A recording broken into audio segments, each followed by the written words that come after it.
Welcome to this lecture about heating and cooling demands of buildings. My name is Laure Itard. After this lecture, you will be aware of the factors affecting the heating and cooling demands of buildings. We will address space heating and cooling as well as hot tap water. You will understand the difference between annual energy demand and nominal power, and you will know how to use building typologies to make estimates at neighborhood or city level. In another lecture, you have discovered already that the gas use in buildings, see on the right, correlates quite well with the energy levels, see picture on the left. Higher gas consumption are red, just like buildings with a poor energy level. These buildings are also poorly insulated. So, in the inner center of Amsterdam, there are many old non-insulated buildings, while at the periphery there are more recently built with a higher level of insulation. This is somehow reflected in the gas use on the right picture. When designing a city or a neighborhood heating grid, you need to know what is the heating demand in this area. To estimate this heating demand at district level, we generally make use of standard buildings typology.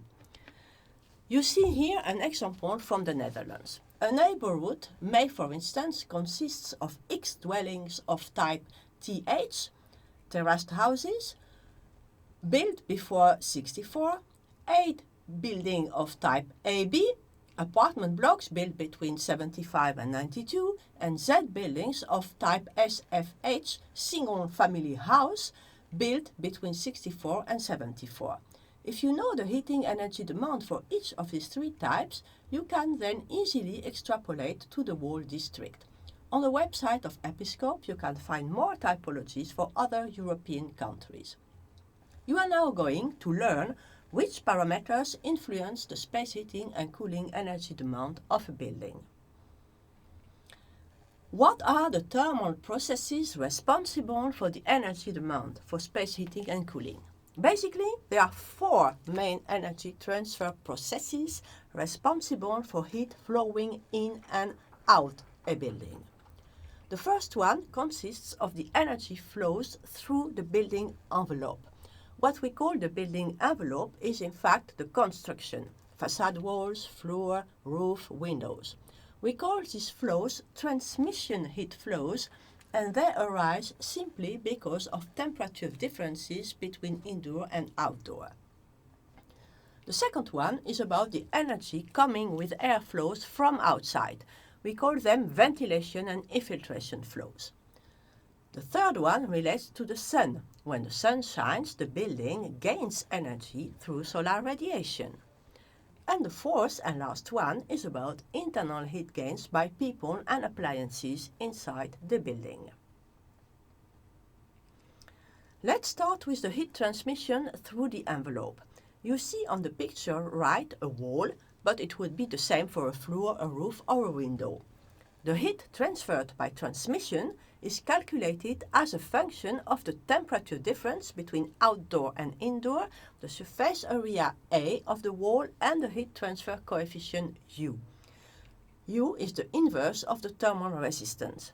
This thermal resistance, RC, is generally indicated on insulation materials. The more insulation, the lower the heat transmission.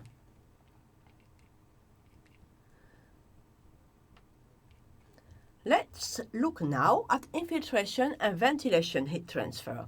Infiltration is the air that flows in or out the building through cracks in the construction and poor ceilings. It cannot be controlled, depends on the wind pressure, and in general is not enough to ensure a good ventilation. Ventilation is the air that is brought on purpose into the building. To ensure a good and healthy indoor climate, a minimum of 36 cubic meters per hour per person is required. Also, when it is very cold or very warm outside, ventilation is always needed. It is essential for health.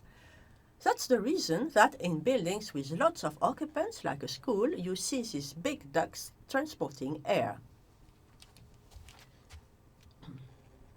There are only 4 ways of ventilating a building. The first one is natural ventilation, such as opening a window or by ventilation grills. This system works only well if there is enough wind pressure difference between the different facades, which is often not the case. That's why we try to assist the ventilation by a ventilator. You can place a ventilator, a fan, to push the air out of the building. And alternatively, you can also use a ventilator to push the air in the building. And finally, we have the balanced systems, in which there are 2 ventilators, one for supply, one for exhaust. The main advantage is that heat recovery is then possible, as indicated by this arrow. It saves lots of energy, up to 15%. The solar heat gains now. Here is a cross-section of a building. When the sun shines on the window, a part of the solar radiation is blocked because the window is not fully transparent to radiation and it absorbs a bit of it, which produces an increase of the window temperature. Second, the part of the radiation that is not blocked arrives in the room and goes through the air, which is transparent for solar radiation, to the indoor walls and floors in which it is absorbed. By absorbing the radiation, the walls become warmer and warmer. And at a certain moment, they are warmer than the indoor air and start releasing their heat to the room by convection. This introduces a delay in the amount of heat coming free in the indoor air. You see in this first table some typical values of solar factors of different types of glazing.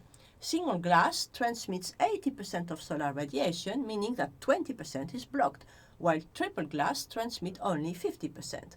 To avoid overheating in summer in well-insulated buildings, you need to place solar blinds that block even more solar radiation. For instance, as you see in the table, with external blinds, only 20% of solar radiation is transmitted inside. Last but not least, we have the internal heat gains, which are the amounts of heat generated inside the building due to the use of appliances and lighting and the presence of people. Due to their metabolism, people have a heat rate delivery of around 117 watts per person. Next to this, we have appliances and lighting, which are also producing heat. By summing up all these 4 energy flows, we can estimate the energy use over 1 year. To do so, you can use dedicated software like Energy Plus.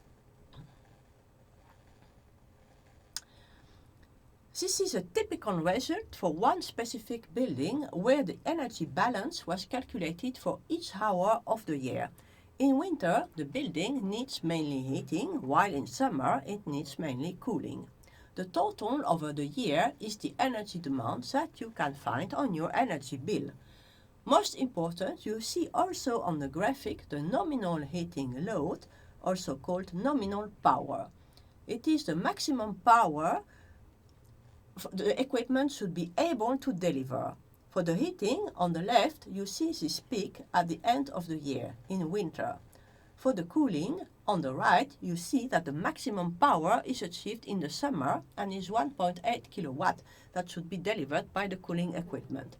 The price of equipment depends on this nominal load in kilowatt. This picture includes heating energy for hot tap water, which was calculated separately. Generally, hot tap water accounts for 15 to 40% of the total heating energy. Last but not least, it becomes more common that measured heating energy data at street or district level is made available by energy companies, municipalities or the government, just like we see in the picture right. In that case, it may be very useful to use this data to check and calibrate your calculations. In some cases, you could also use only the measured data instead of the calculated one. But as we will see in another presentation, knowledge of the thermal quality of the building is needed to make the right choices of the heating system. So you still need to look at the typologies of the building in the neighborhood. In this lecture, you have learned which factors affect the heating and cooling needs of buildings. You understand that the transmission heat flow can be decreased by increased insulation.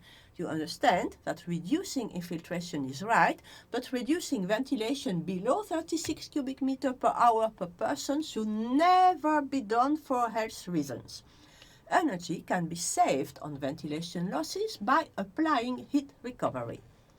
Cooling demand can be reduced by applying solar blinds or coated glass. You understand the difference between power and energy use. Finally, at district level, you need to make estimates for the different buildings typologies in the district. Thank you for your attention.